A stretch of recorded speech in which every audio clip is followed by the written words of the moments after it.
ये भी तो संस्कार बनाना है, क्योंकि कई जन्मों से संस्कारों ने तुम्हें इस जड़ता पे लाकर के खड़ा कर दिया है। जड़ता पे लाकर के हमारे संस्कार ऐसे बन चुके हैं कि हम चाह करके भी उसको पाने के लिए आलस्य पैदा हो जाता है।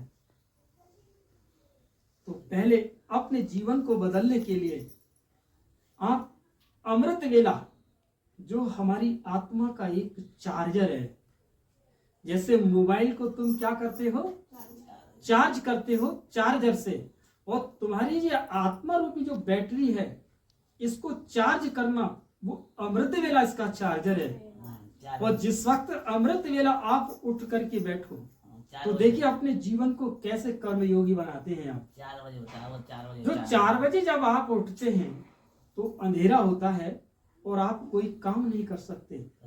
योग में मन अगर नहीं लग रहा है तो तुम्हें क्या करना है, अपने जीवन को कर्म योगी बनाने के लिए, कि अब मैं इस वक्त चारपाई पर बैठी हूं, यथा स्थिति जहां पर भी बैठी हूं या बैठा हूं, अब मुझे क्या करना है वो मुझे सोचना है।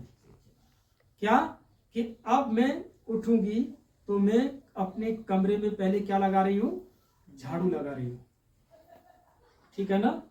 और मैं परमात्मा की याद में क्या कर रही हूं, अब झाड़ू लगा रही हूं, लेकिन बैठी कहां पर हूं, चारपाई पर। अभी मैं झाड़ू नहीं लगा रही हूं, मैं अपने योग में अंदर क्या सोच रही हूं कि मैं झाड़ू लगा रही हूं और मेरे ऊपर वो परमात्मा की किरणें आ रही हैं।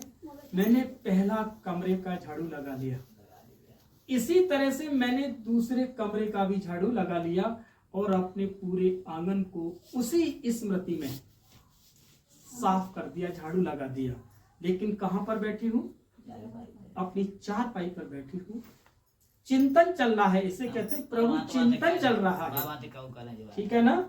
और मेरे ऊपर फोकस गिर रहा है और इस फोकस के नीचे में अपने घर में मैंने सारे में क्या लगा लिया, झाड़ू लगा लिया। मुझे अपने बर्तन साफ करने लग गई है। अब मैं क्या कर रही हूँ, अपने बर्तनों को साफ कर रही हूँ और बर्तन को एक एक साफ कर रही हूँ उस परमात्मा पिता की याद में। शिव बाबा अपनी किरणें ऊपर डाल रहा है और मैं क्या कर रही हूँ, अपने बर्तनों को क्या कर रही हूँ, साफ कर रही हूँ। तो मैंने बर्तनों को साफ कर लिया और कहां पर बैठी हूँ, चारपाई पर। अभी उठी नहीं हूँ। अब मैं अपने जानवरों को भी चारा डाल रही हूँ। मैं अपने जानवरों को भी क्या डाल रही हूँ, चारा डाल रही हूँ। अपने जानवरों को अच्छी तरह से चारा डाल करके उनको खिला रही हूँ। सही तरह से सारे काम मैंने योग के कर लिए हैं और बैठी कहाँ, चारपाई के ऊपर, और सारी प्रक्रिया हमारी चारपाई पे चल रही है। इस प्रक्रिया में मेरा 1 घंटा व्यतीत हो गया, ठीक है ना। ये सारा काम चारपाई पर मैंने योग के अंतर्गत मैंने इस चीज का अनुभव किया और चारपाई पे बैठ करके मैंने सारे काम कर लिए। अब बज गए कितने, 5। अब मैं चारपाई से उठती हूँ। जैसे ही आप चारपाई से उठोगी तो सर्वप्रथम क्या काम करोगी, झाड़ू लगाओगी। क्या लगाओगी, झाड़ू लगाओगी। और जैसे ही तुम झाड़ू उठाओगी किसकी याद आएगी, क्यों याद आएगी, क्योंकि आपने चारपाई पे बैठ करके तुमने उसे याद किया था। मुझे आज अपने खेतों में काम करना है। अमृत वेले में 4 बजे उठ करके मैं अपने खेतों में वो काम कर रहा हूँ जो मैं चारपाई पे बैठ करके मैं उसका विचार कर रहा हूँ। जैसे ही 5 बजते हैं और मैं झाड़ू उठाती हूँ और ऑटोमेटिक उसकी परमात्मा की याद आ जाएगी।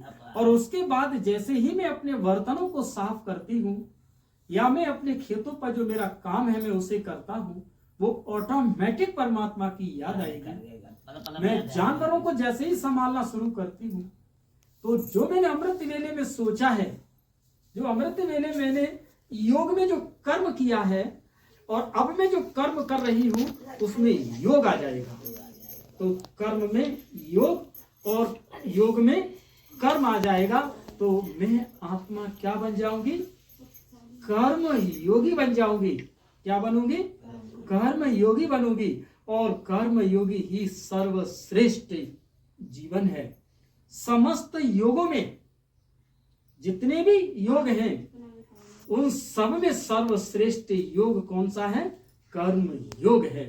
इसीलिए एक कर्म योग हमारे संस्कारों को इतना शक्तिशाली बना देगा, हमारी आत्मा के अंदर इतनी पॉजिटिव एनर्जी को भर देगा, जो मैं पूरे दिन कैसा रहूंगा? एनर्जिक रहूंगा, पूरे दिन शक्तिशाली मन रहेगा, चेहरे पर खुशी रहेगी, शांति रहेगी, और कोई छोटा मोटा दुख का अगर पल भी अगर आता है, कोई अगर दुख की फीलिंग भी आती है, या घर में कोई कारणवश अगर थोड़ी सी मायूसी भी अगर है, वो भी महसूस नहीं होगी। क्योंकि एक अतिरिक्त पावर को आपने अपने जीवन में धारण किया है। इसलिए अपने जीवन को श्रेष्ठ जीवन बनाने के लिए योग में कर्म लाना है और कर्म में योग को लाना है, और हमें कर्म योगी बनना है। ठीक है, चला उसको।